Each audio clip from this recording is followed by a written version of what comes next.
Hey there everyone, Deox Dex here, coming at you with another Profile Galaxy Games, this time with the man, the myth, the legend, Rhobby Riley. One of our best, probably our best player here. And he's profiling World Chalice, a deck that he is infamous for. So, take it away, Rhobby. Alright, for the main, I play the 3 Venus. It's pretty standard. Some people cut it down to 2. 3 Shine Ball. 2 of the Beckon. I don't play the 8 Telly level 3 guy. I don't like that much. These are just higher attack. It's kind of bricky. Yeah. 3 Lee. 3 level 5. Again, a card some people cut down to 2 of, but I like just having 3. It's just better. I always wondered why people cut this thing down to 2. Yeah, I want to open it without having to search it sometimes. So, and then 1 dog. That's all you need. And then I played 2 Kaijus. I was playing 3 for the longest time. I was playing these 2 in Dogoran. But I never use the effect of Dogoran. I use this to OTK sometimes, and I use this just McGee, obviously. Please explain the Kaijus.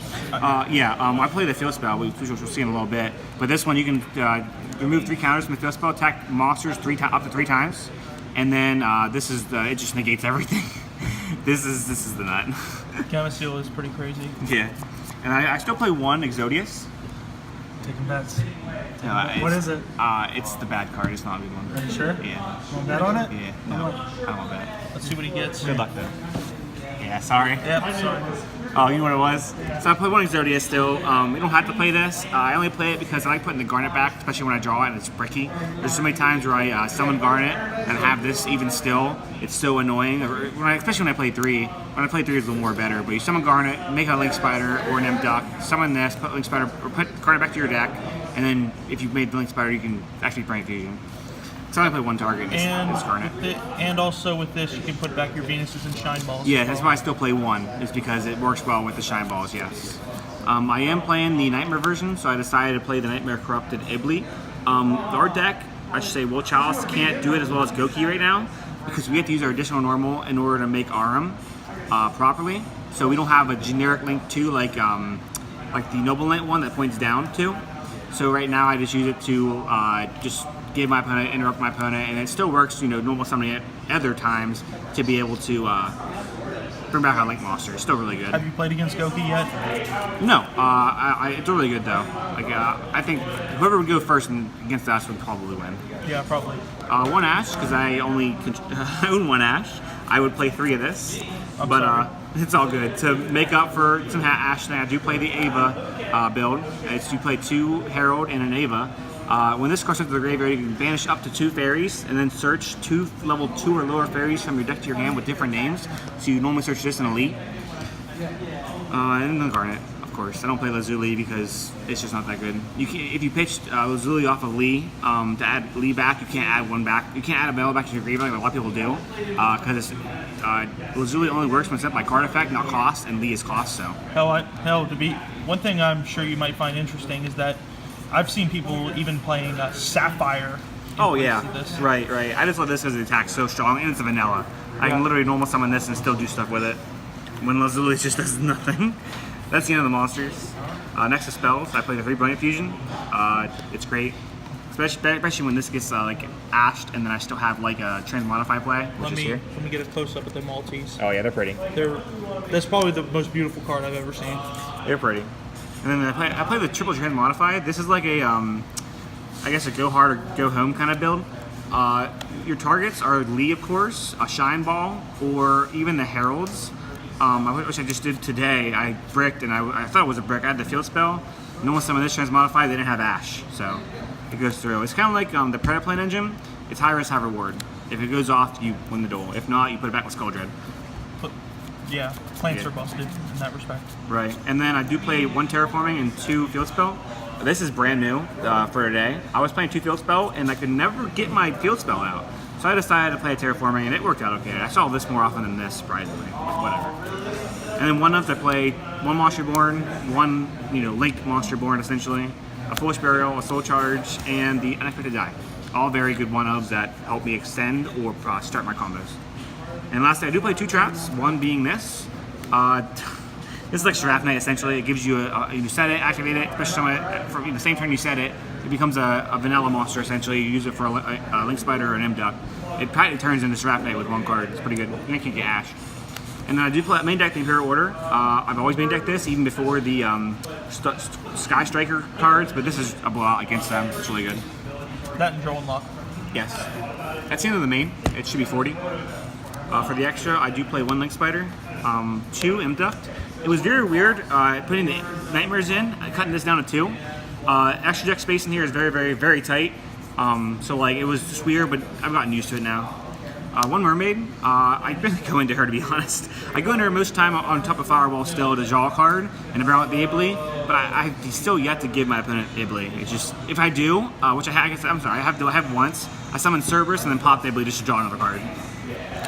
Next is the only other World Chalice monster in my extra deck. These two are the only one I actually play at the moment. I don't play Ib, Ningritsu, nothing. And actually this is getting cut, surprisingly enough. Whenever we get which there is one, we just don't have it yet, a generic Link 2. That's what I need. Just like the Isolde for Goki. Yes. Next for the Nightmare lineup, I do play 1 Goblin, 1 Phoenix, and 2 Cerberus. The reason I play 2 Cerberus is because I use one of the Cerberuses to go into the Mermaid. So, and I would like to have another Cerberus to go into later. Well, that's not exactly too hard to explain because I've seen a lot of builds play Cerberus or Phoenix as a 2 of. Right. It all depends on which side you actually start at. Yeah. To be honest. Really, I've seen it. It can really go both ways. There's really no wrong way to do it. Right. And then next, I do play the Unicorn as well. I love this card so much. It's a very good spot removal card. And then I put this back in. I cut it for the longest time because I was just not liking it that much. But I decided to put in Tri-Gate Wizard again. I think I took out my Ningritsu for it. Just because I didn't have Ib anymore, so it was just harder to draw off Ningritsu. I love Ningritsu's spot removal effect, but it just didn't seem very viable to still play it when I didn't have, it was harder to draw off of it. So, and then for the rank 4s, I play the Skull Dread, Bay, the Firewall, and then the Griffin. All these are very good. This deck, I'll show this to you just to get it out of the way. The Strapney, of course, is Brilliant Fusions. But this isn't as good as like Goki's because we can't summon Curious.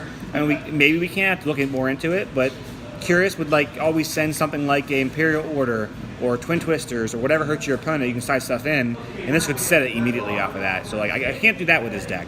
There are times I do set like the Imperial Order when it gets killed or something like that, and we can reset it. But most of the time it's just good. The other effect is good where they can't activate any effects unless they're linked.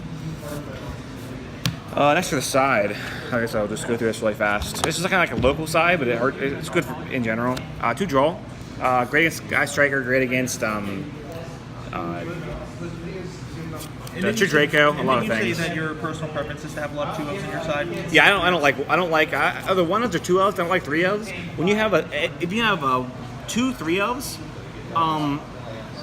that automatically cuts out like a whole other side deck card you play up 2 of. I just don't like playing 3 elves. Although there's a 3 of in here already. 1 DD Crow, because again, local type stuff. I just wanted a better card to side. 1 Trispania, because we have anti-meta players here with a lot of weird back row. I like to hit out that stuff, and this Hershey's True Draco as well. Next is the 3. This is the one that I play 3 of. I just because anti-meta here. I don't like losing the Phosphodina, so. I'm just curious. If given the chance, would you play Impermanence over this? Oh yeah, probably. Yeah, I could.